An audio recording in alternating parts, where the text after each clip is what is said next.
सहना भवतु सहनौ भुनक्तु सह वीर्यं करवावहै तेजस्विनावधीतमस्तु मा विद्विषावहै। ओम शांति शांति शांतिः। ओम गणानां त्वा गणपतिगं हवामहे कविं कवीनामुपमश्रवस्तमं ज्येष्ठराजं ब्रह्मणां ब्रह्मणस्पत आनशृण्वन्नोतिभिः सीदसादनम्। ओम श्री महागणपतये नमः। सरस्वती नमस्तुभ्यं वरदे कामरूपिणी विद्यारम्भं करिष्यामि सिद्धिर्भवतु मे सदा। गुरुर्ब्रह्मा गुरुर्विष्णुः गुरुर्देवो महेश्वरः गुरुरेव परं ब्रह्म तस्मै श्री गुरवे नमः। सदाशिवसमारम्भां शङ्कराचार्यमध्यमाम् अस्मदाचार्यपर्यन्तां वन्दे गुरुपरम्पराम्। श्रुतिस्मृतिपुराणानाम् आलयं करुणालयं नमामि भगवत्पाद शङ्करं लोकशङ्करं समस्तजनकल्याणी निरतं करुणामयं नमामि चिन्मयं देवं सद्गुरुं ब्रह्मविद्वरं सद्गुरुं ब्रह्मविद्वरम्। ॐ भद्रं कर्णेभिः शृणुयाम देवाः भद्रं पश्येमाक्षभिर्यजत्राः स्थिरैरङ्गैः स्तुष्टुवागंसस्तनूभिः व्यशेम देवहितैर्यदायुः। स्वस्ति न इन्द्रो वृद्धश्रवाः स्वस्ति नः पूषा विश्ववेदाः स्वस्ति नस्तार्क्ष्यो अरिष्टनेमिः स्वस्ति नो बृहस्पतिर्दधातु। ओम शांति शांति शांति। फिफ्थ मंत्र।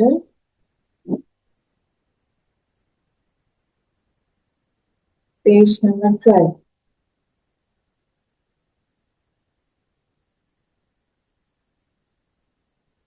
तत्र परा ऋग्वेदो यजुर्वेदः सामवेदोऽथर्ववेदः शिक्षा कल्पो व्याकरणं निरुक्तं छन्दो ज्योतिषम् इति अथ परायया तदक्षरम् अधिगम्यते। यहाँ पे परा और अपरा विद्या के बारे में बताया जा रहा है इस वाले मंत्र में। उन्होंने कहा, श्रुति माँ बोल रही है कि जो अपरा विद्या है वो उसकी लिस्ट थी है ऋग्वेद, तो सारे चारों वेद, चारों वेद जो है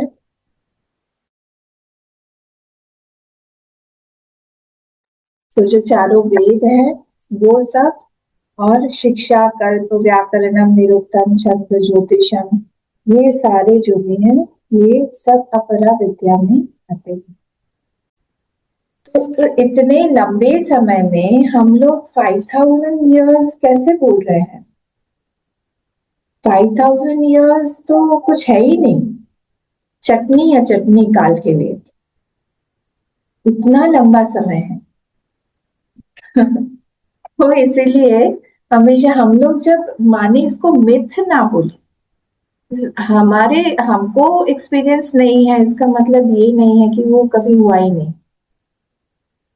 इसलिए हम यहाँ पर श्रद्धा काम आती है, विश्वास काम आता है।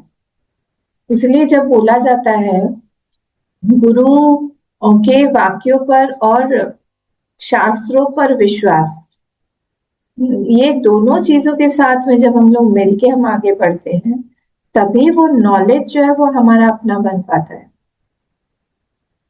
अन्यथा नहीं हो पाएगा। क्योंकि सब कुछ यहाँ पे इतना वास्ट है सब कुछ इतना अनंत है कि अनंत को जानने के लिए वहां पे विश्वास ही करना पड़ेगा। अनंत को जानने के लिए हम शांत का सपोर्ट ले रहे हैं। शांत समझे, शांत नहीं, शांत सारी चीजें यहाँ पे स अंत है, स प्लस अंत इज इक्वल टू शांत।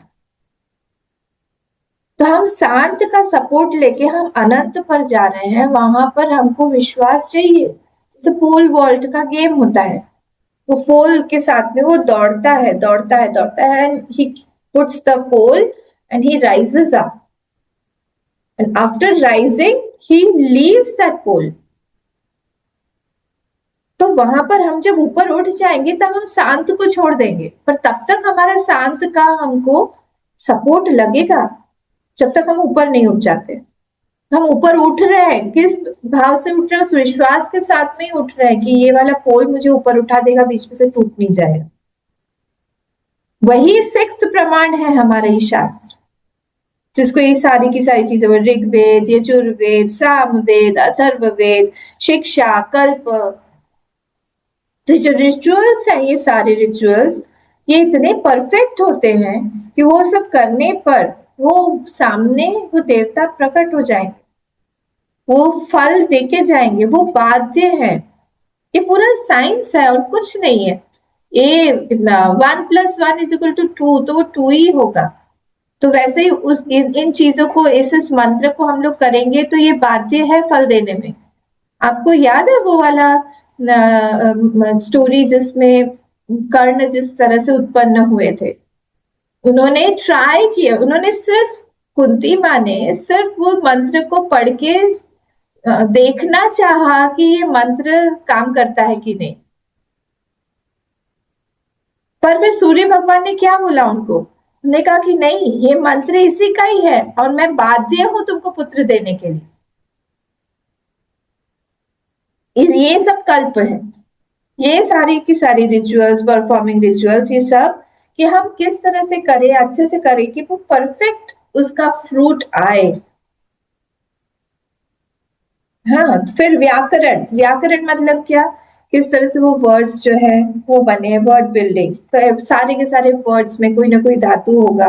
जैसे हमने उपनिषद का भी देखा, उपनिषद कौन से धातु से बना है और उसका क्या 3 मीनिंग है? मैं भी भूल गई हूँ, मुझे बताइए तो जरा, क्या क्या है बिना देखे? पास में बैठ के जो ज्ञान हो, उपनिषद। हाँ, पास में, उप मतलब होता है पास में जाना, नी मतलब क्या होता है? नी मतलब निष्ठा के साथ। निष्ठा के साथ, नी मतलब निष्ठा। और उसमें धातु कौन सा लगा है उपनिषद में?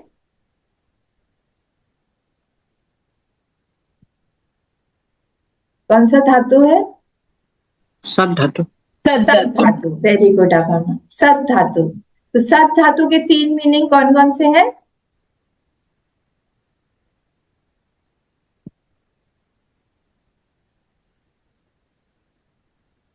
सद धातु के 3 मीनिंग?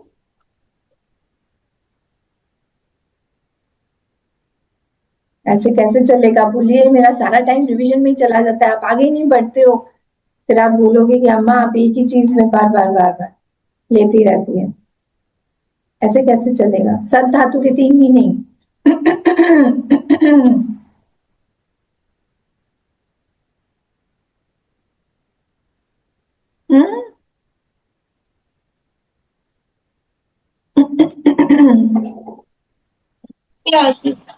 विषय हाँ, ऐसा था, कुछ ऐसा विशेषणम था, विशरणम गमनम और गमनम, हाँ वही था।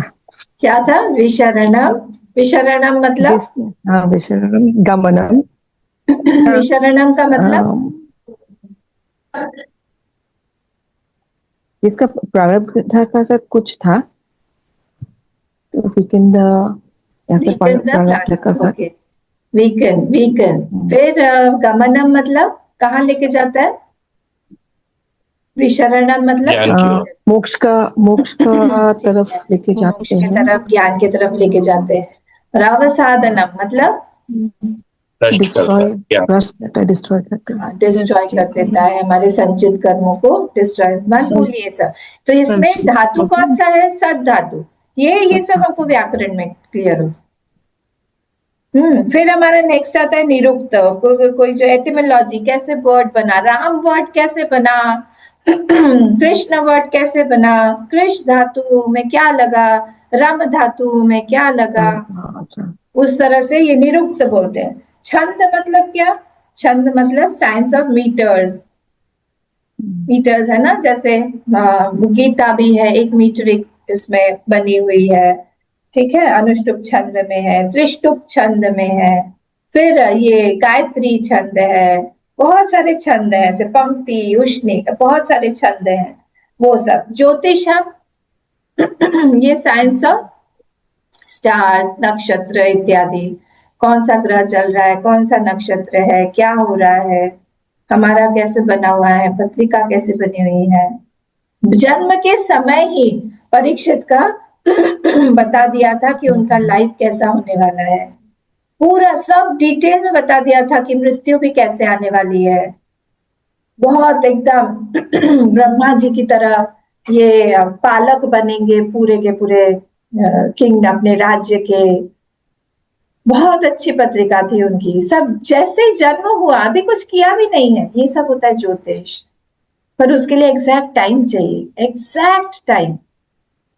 जितना परफेक्ट हमारा टाइम होगा उतनी परफेक्ट हमारा, क्योंकि ये सारा साइंस है। बार बार मैं इसी बात को बोल रही हूँ, इसलिए अपरा विद्या में आ रहा है। इसमें कुछ ऐसा नहीं है कि कुछ करके कुछ हम लोग को बनाना है या फिर कुछ सोचना है, ऐसा कुछ नहीं है। 1+1=2।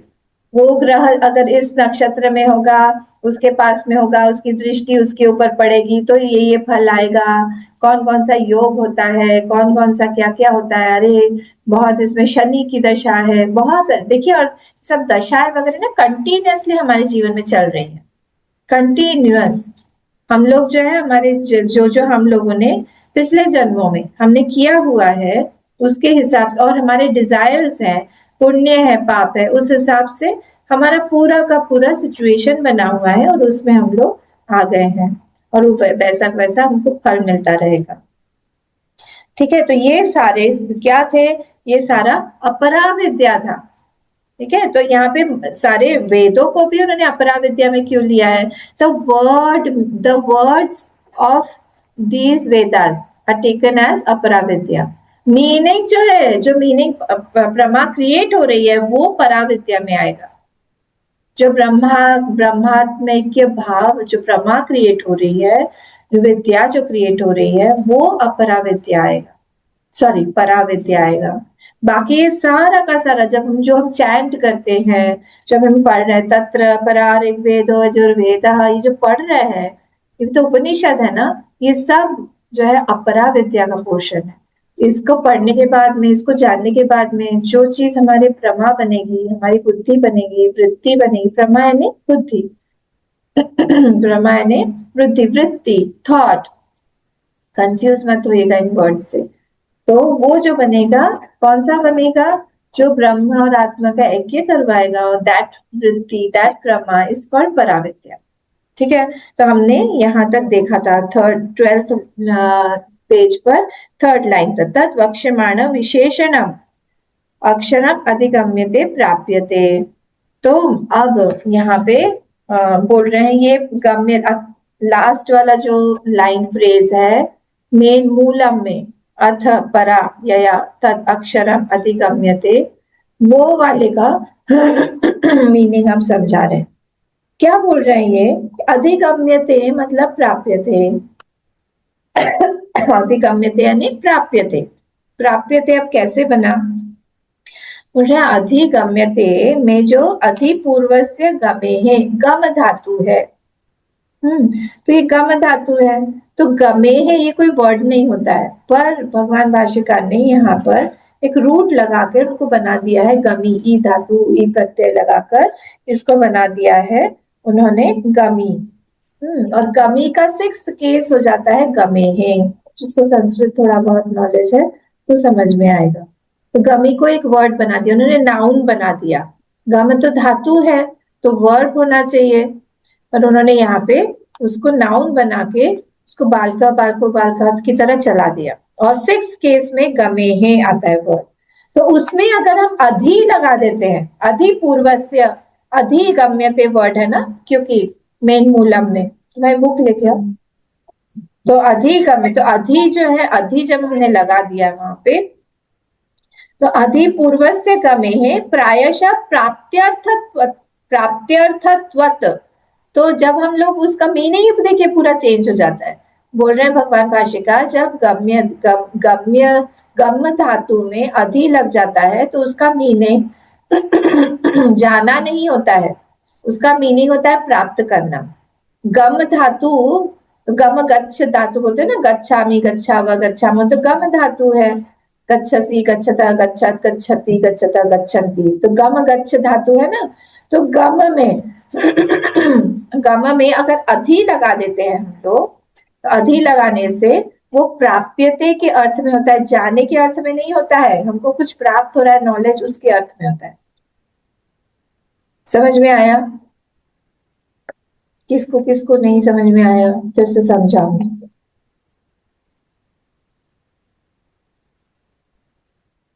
नहीं आया? और एक बार बोलिए माँ। देखिए, अधिगम्यते वर्ड है ना मूलम में, उसको समझा रहे हैं भगवान भाष्यकार। तो उसका जो रूट है, जैसे हमने उपनिषद में देखा सद धातु है, तो यहाँ पे अधिगम्यते में गम धातु है, ऊपर अधिगम्यते में गम धातु है। अब गम धातु मतलब तो जाना होता है, पर यहाँ पे जाना जो है तद अक्षरम अधिगम्यते, वो अक्षर की तरफ जाता है, ये मीनिंग नहीं है। ये अगर अक्षर की तरफ जाएगा मतलब अक्षर कोई एक चीज है जहां पर कोई डेस्टिनेशन है, वहां पर जाएगा स्वर्ग की तरफ। वो चीज यहाँ पे क्लियर करने के लिए बोल रहे हैं भगवान भाष्यकार कि यहाँ पर उसका मीनिंग हो जाता है प्राप्यते, वो प्राप्त करता है, जाता नहीं है अक्षर की तरफ, ब्रह्म की तरफ, आत्मा की तरफ, वो जाएगा नहीं, वो प्राप्त होगा उसको। कैसे?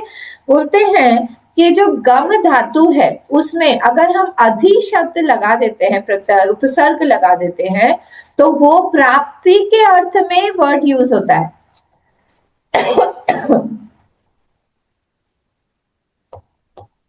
समझ में आया? अब वो कहीं जा नहीं रहा है, तो अधिगम्यते मतलब क्या? ही अटेन्स दैट। तो प्रायश अधि पूर्वस्य गमे है प्रायशः प्राप्त्यर्थत्वत्, तो he is attaining that truth, he is not going towards that truth, he is attaining that truth। न च प्राप्तेः अवगमार्थस्य च भेदो अस्ति। बोल रहा है कि ब्रह्म attaining and knowing is not different. ब्रह्म attaining and going is not different. मैं क्यों? आप बताइए इसका अर्थ, आप लोग बताइए, मैंने बहुत बोल लिया। आप बताइए कि ब्रह्म को प्राप्त करना और ब्रह्म को अटेन करना की तरफ जाना और अटेन करना, ये दोनों यहाँ पर ये बोल रहे हैं न भेदा अस्ति, उसमें भेद नहीं है। क्यों? मैं आपके पास में गई, या सपोज ये मेरा कप है पानी वाला, ये मेरा कप है, इसको मैंने अपने पास में लिया, तो क्या हुआ? मैंने इसको प्राप्त किया। इधर ही रखा था, इसको मैंने प्राप्त किया, अटेन किया। या फिर मैं इसके पास में गई, तो डिफरेंट डिफरेंट हो गया ना। पर ब्रह्म को जानना और ब्रह्म को प्राप्त करना, ये दो अलग अलग नहीं है। क्यों? आप लोगों को सबको पता है इसका आंसर। सर्वव्यापक है इसलिए जा नहीं सकते। हाँ, सर्वव्यापक है इसलिए कहीं जा नहीं सकते, भिन्न भी नहीं है इसलिए भी नहीं प्राप्त। हाँ, नहीं योगेश जी, इसको इस तरह से बताइए कि वो प्राप्त कैसे करेंगे, प्राप्त कैसे करेंगे प्राप्त, बताइए उसको प्राप्त कैसे करेंगे? अपना स्वरूप है। हाँ हाँ, तो स्वरूप है, अपने स्वरूप को देखने के बाद हम प्राप्त कर लेंगे। और वो स्वरूप क्या है? स्वरूप कौन है? हम ही है, हम ही है। तो उसको कहीं जाके बाहर प्राप्त नहीं करना है, कहीं जाना नहीं है, अटेन नहीं करना है। नोइंग इज अटेनिंग, ये बोल रहे हैं हम। Knowing is attaining. समझ में आया? मेरी आवाज आ रही है? अरे अम्मा, हाँ, तो नोइंग ओनली इज अटेन। आप लोग बीच बीच में ऐसे हो जाते हैं ना, एकदम फ्रीज हो जाते हैं, मुझे लगता है कि आवाज नहीं आ रही, क्या कि आप लोग भी इतने ध्यान से सुन रहे होते हैं कि आप लोग फ्रीज हो जाते हैं। मुझे समझ में ये सब टेक्निकल प्रॉब्लम में बार बार देखती रहती हूँ, मेरी आवाज जा रही कि नहीं, वाईफाई चल रहा है कि नहीं, सब ठीक है कि नहीं। फिर देखती रहती हूँ कि पंखा घूम रहा है कि नहीं, किसी किसी के पंखे दिख रहे हैं, कहाँ पंखा दिख रहा है, वो जो व्यक्ति है वो ध्यान से सुन रहा। फिर इतना सारा रेल रेल था इसलिए हम लोग को दिखाई नहीं दे रहे, तो रेल हटा दिया। हाँ ज्ञान की बात तो रेल हट दी है, तो हाँ वही था, हम लोग को पहले दिखाई नहीं देते और भी दिखाई दे। ठीक है, समझ में आ गया। तो इसीलिए यहाँ पे बोल रहे हैं न च पर प्राप्ते अवगमार्थस्य च भेद अस्ति। तो वहां पर क्या है, वहां पे ब्रह्म जो है, यहाँ पे चेंज हो जाता है उसका मीनिंग, अधिगम्यते को अप्राप्यते में, अधिप्राप्यते। तो प्राप्त अर्थात्वत, तो यहाँ पे जानना व प्राप्त करना उसको एक ही है, अलग भेद नहीं है उसमें। क्योंकि हम जिस चीज को जान लेंगे, उस चीज को प्राप्त कर लेंगे, ये तभी हो सकता है जब वो चीज मैं ही हूँ, वो चीज अलग अलग नहीं है। अगर वो दोनों चीजें एक ही है तभी ये चीज लागू होगी, और ये चीज सिर्फ ब्रह्म पर ही लागू होगी, और संसार की किसी भी चीज पे ये लागू नहीं होगी। किसी की चीज को हम जान लेंगे तो उसको प्राप्त कर लेंगे। मैंने जाना कि एक तरह का फ्रिज है, क्या है, बाहर से ही समझ में आ जाता है उसके अंदर क्या क्या रखा है, कौन कौन सा एक्सपायरी होने वाला है, नया नया टेक्नोलॉजी है, बर्फ खत्म हो रहा है, ठंडा पानी खत्म हो रहा है, उसके बाहर से ही सब समझ में आ। ऐसा मैंने एक जाना, एक नया नया फ्रिज आया है एआई के साथ। जान लेने के बाद मैं प्राप्त कर लूंगी क्या? नहीं, पर मैंने अपने आत्मा को जाना, उसके बारे में जाना कि वो नित्य है, वो अनंत है, वो कैसा है, वो न जन्म लेता, न जायते नियते। हाँ हाँ, तो न वो कभी न उसका जन्म होता है, न उसकी मृत्यु होती है, न उसको जला सकते हैं, न उसको भिगा सकते हैं, न उसको काट सकते हैं। नैनम चिन्वन्ति शस्त्राणि नैनम दहति पावकम् इत्यादि इत्यादि। न जायते मृते वा कदाचित् नायं भूत्वा मृता वा न भूयः। मैंने जब उसको जाना अपने आप को, मुझे वो प्राप्त हो गया। ये यहाँ पे बोला गया, सिंपल, हम सबको पता है, आगे बढ़ते हैं। अविद्यायाः अपाय, जो अभी मीनाक्षी जी ने बोला, अपाय मतलब छोड़ने के बाद, किसको? अविद्याया, अविद्या को छोड़ने के पश्चात, अविद्या मतलब इग्नोरेंस को छोड़ने, एवं ही पर प्राप्ति प्राप्ति नार्थांतरम, that is the attainment of the highest. कोई दूसरी चीज बाहर से नहीं हो रहा है कि हम लोग जाके प्राप्त करें। क्या कर रहे हैं? इग्नोरेंस को हमने छोड़ा। The moment I leave ignorance, I am getting it. उसी को सेल्फ रियलाइजेशन बोलते हैं, नहीं तो इग्नोरेंस रियलाइजेशन है अभी तो हमारा। उसी में डीपली हम बैठे हुए हैं, अज्ञान को रियलाइज करके हम आराम से बैठे हुए हैं, और हमको लगता है हम ज्ञानी। वो सब विज्ञान में कोश तक ही पहुंच रहा है हमारा ज्ञान। तो रियलाइजेशन जो हम लोग कल देवी ग्रुप की क्लास में देख रहे थे ना, कि आनंदमय कोश तक हम जाते ही नहीं है। वो इम्पोर्टेंट था, वो जो पोर्शन हम लोगों ने कल लिया देवी ग्रुप में, वॉज एन इम्पोर्टेंट पोर्शन, कि वहां तक हम जाते नहीं। हमारा सारा का सारा नॉलेज विज्ञान में कोश तक ही रहता है, उसी में ही हमको इतना आनंद आता है। अब सोचिए जब हम आनंद में कोश तक जाएंगे तब कितना आनंद आएगा। मेरा आनंद हम इसीलिए जब हम सोते हैं हम वहां पे टच करते हैं।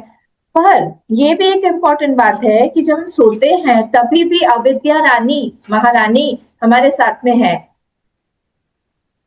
उसको भी जब हम छोड़ देते, अविद्या अपाय एवं ही प्राप्ति नार्थांतरम, तो जब हम उस अविद्या को भी छोड़ देंगे, उस सुषुप्ति में इतना आनंद आता है, उसमें, उस स्थिति में, ज्ञान की स्थिति में, समाधि की स्थिति में, जब हमारा ज्ञान में एस्टैब्लिश हो जाएंगे पूरी तरह से, कितना आनंद आएगा, है ना। इसी ननु, अब पूर्व पक्ष आ रहा है, बोल रहे नहीं नहीं नहीं रुको, ऋग्वेद आदि बाह्य तरी, मैंने अगर आपने तो अभी इसको ऋग्वेद को बाह्य कर दिया, कि अपरा में आपने कर दिया, अपरा विद्या का एक पोर्शन बना दिया। सा कथम परा विद्या से मोक्ष साधनम च, फिर वो मोक्ष साधन कैसे हो गया? अब आप देखिए, ये जो है मनुस्मृति का एक श्लोक है। आप लोग पेज 12 पे आइए, पेज 12 पे नीचे हिंदी वाले पोर्शन में जहाँ पे शंका लिखा हुआ है, वहां पे ये श्लोक दिया हुआ है। मिला सबको? या वेद बाह्या स्मृतयो याश्चकाश्च कुदृष्टयः। मिला क्या सबको? हाँ, पेज नंबर 12। सर्वास्ता निष्फला प्रेत्य तमो निष्ठा हिता स्मृता। मिला? इसको अंडरलाइन कर लीजिए। इसी के बारे में भगवान भाष्यकार बोल, इसी श्लोक के बारे में बोल, वो बोल रहे हैं कि ये जो वेद बाह्य जो ये स्मृतियां हैं, कौन सी? ऋग्वेद, यजुर्वेद, क्योंकि अभी आपने बोल दिया कि ये सारी चीजें जो है ये वेद बाह्य, वेद में मतलब ये अगर वेद बाह्य है तो क्या कोई भी कुदृष्टि हो, मतलब विजन जिसका ठीक ठीक नहीं है, जिससे हम लोगों ने बौद्ध देखा, हमने अभी जैन देखा, चारवाक देखा, ये सारे वेद बाह्य है, इन वेदों को नहीं मानते हैं, कुदृष्टि वाले हैं। कुदृष्टि मतलब चारवाक बोलता है कि खाओ पियो ऐश करो, ऋणम कृत्वा घृतम पिबेत, वो बार बार यही बोलता है। क्योंकि क्या वो मानता है वो कि इस देह जो है वही आत्मा है, ये सारी कुदृष्टि में आ जाएगा। तो ये बोल रहे हैं सर्वास्था निष्फला, उसका सब निष्फल ही होगा।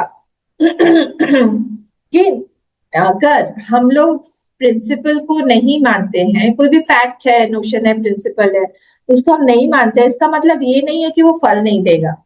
हम नहीं मानते हैं कि अग्नि जो है वो जलाती है, मत मानो, मत मानो, और गर्म छू लो, छू के देख लो, तो आपके मानने या ना मानने से वो अग्नि जो है वो ठंडी नहीं हो जाएगी। क्या हो रहा है आजकल? ठीक है, तो इसीलिए यहाँ ये बोला है कि ये सारी चीजें अगर बाह्य हो गया, वेद के बाह्य हो गया, या फिर ये कुदृष्टि वाले हो गए, कुदृष्टि मतलब ये सारे विजन जो है अलग अलग हो गए, वो क्या होगा? तमोनिष्ठा हिता स्मृता। वो तमोनिष्ठ है, तमोनिष्ठ मतलब तमस में ले जाएंगे हमको, तमस की तरफ ले जाएंगे हमको। तो ये वेद बाह्य स्मृति है, याश्च काश्च कुदृष्ट, जो वेद बाह्य है स्मृति, या फिर जो कुदृष्टि वाली चीजें हैं, जो प्रिंसिपल्स हैं या फिर जो लॉजिक्स हैं, वो सारे को अगर हम लोग माने तो फिर क्या होगा? वो सर्वास्था निष्फला प्रेत्य, और इस प्रेत्य मतलब इस देह को छोड़ने के बाद तमोनिष्ठा, वो नीचे के योनियों में जाएगा। पूजा की क्या आवश्यकता है? हम तो पूजा ही करते हैं, हमारा कर्म ही पूजा है। आप भले ही ये सब बोलते रहिए, पर जो पूजा करते हुए अंतःकरण शुद्धि होती है वो नहीं होगी आपकी। और जब आपका शरीर छूटेगा, देह छूटेगा, उसके बाद में लोअर योनिस में जाएंगे, तब पता चलेगा कि हमको इतना बड़ा एक चीज दिया हुआ था, पर हम अपने अहंकार में अटके रहे, हमने नहीं किया। वेद और ये सब गुरु तो हमको समझाने के लिए, शास्त्र समझाने के लिए अगर हम नहीं समझते हैं, फिर काल गुरु बन के आते हैं। कौन बन के आते हैं? काल। और काल जो है वो बहुत हार्ड टीचर, और तब समझाते हैं, परिस्थिति के द्वारा काल समझाते हैं। और अगर नहीं समझेंगे, फिर से परिस्थिति रिपीट हो, फिर से रिपीट हो, फिर से रिपीट हो। इसलिए ये तमोनिष्ठा हिता स्मृता, वो तमो गुणी योनियों में जाएगा, नीचे की योनियों में जाएगा। तो इसीलिए यहाँ पे पूर्व पक्ष क्या बोल रहा है कि ये सारे जो भी है ऋग्वेद आदि बाह्या तरीसा, तो ये सब जो है ये कौन है? बाह्य ब्रह्म विद्या। अगर ये सारे हैं बाह्य है, तो फिर ये पराविद्या कैसे होती है? कैसे आप बोल रहे हो कि मोक्ष साधनम है? ये साधन है, अपरा विद्या जो है उससे पराविद्या का साधन हो सकता है, ये आप कैसे बोल रहे हो? या वेद बाह्या स्मृत है इति ही स्मरन्ति, तो या वेद बाह्या, ये जो है स्टार्टिंग है श्लोक का, देखिए इस श्लोक का ही स्टार्टिंग है ये या वेद बाह्या स्मृतयः इति से पहले आप इन्वर्टेड कॉमा कर दीजिए, ये पूरा श्लोक यहाँ पर आएगा। भगवान भाष्यकार ने सिर्फ उतना ही लगा दिया है। श्रुति स्मृति पुराणानाम आलयम करुणालयम, यही वही है, आलय है वो। कौन? श्रुति स्मृति और वेदों के आलय। इसलिए यहाँ पे इतना सब बस बोल के उन्होंने छोड़ दिया, बाकी बोला कि फिल इन द ब्लैंक्स तुम लोग करो। इति ही स्मरन्ति, क्योंकि ये तो उन्होंने लिखा, पूर्व पक्ष भी उन्होंने ही जनरेट किया हुआ है। तो बोल रहे कुदृष्टित्वात् निष्फलत्वात् अनादेय स्यात्, क्योंकि इसमें कुदृष्टि हो जाएगी तो ये सारा का सारा हमको तमोनिष्ठ बना देगा या फिर लोअर योनिस में लेके जाएगा, इसलिए इसको छोड़ो। वेद बाह्य है ये, क्यों आप इसको इसके पीछे पड़े हुए हो? ठीक है, तो इसलिए वेद बाह्य ब्रह्म विद्या भी जो है वो भी त्यागने के योग्य ही है, इसको ग्रहण मत करो। यहाँ पे तो बोल दिया गया है ऑलरेडी। फिर उन्होंने कहा यहाँ पे उपनिषदाम च ऋग्वेदादि बाह्यत्व स्यात्, इसलिए Upanishad will also become outside the Veda बाह्य हो जाएगा, तो इसलिए ये जरूरत नहीं है। ऋग्वेदादित्वे तो पृथक कर्णम अनर्थकत्वात्, तो बोल रहे हैं यहाँ पे कि ये जो अक्षर विद्या है ऋग्वेदादित्वे तो पृथक कर्णम, जो अगर आप इसको अलग कर रहे हो ऋग्वेदादि को पृथक कर्णम, देन जो डिफरेंस होगा वो भी यूजलेस ही है, क्योंकि आप अलग कर रहे हो उसको, तो भी डिफरेंस जो है अनर्थक कम।